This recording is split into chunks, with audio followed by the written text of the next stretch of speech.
Failure for the United States to approve the Law of the Sea Treaty will be a strategic disadvantage to not just American industry, but to the nation at large. This is an essential action that's needed to protect the interest of our American industry in the development and use of these resources.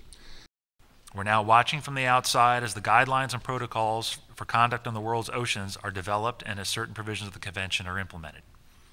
We can't allow this to continue.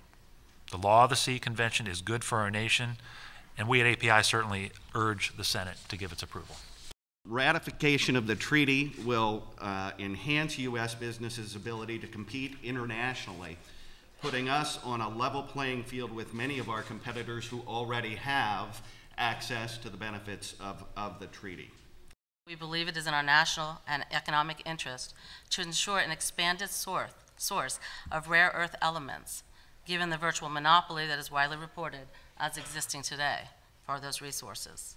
And for a U.S.-based claim to be protected, the U.S. must be a party to the Law of the Sea and therefore urge ratification of the Law of the Sea. This treaty is absolutely critical to U.S. national security. Why it is time to move forward with this important issue, and why the longer we delay, the more we undermine our own national security interests.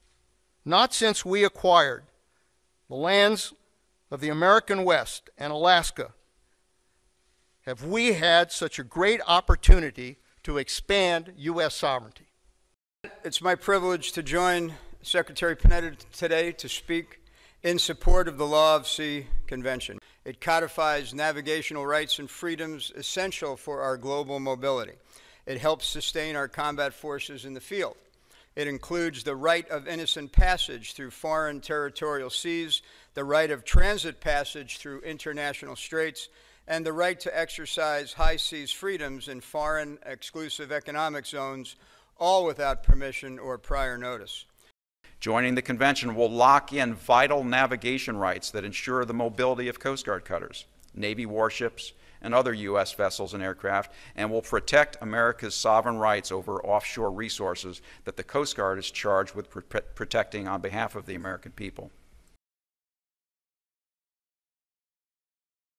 Well, it's obviously in the political, economic, and security interest of our country.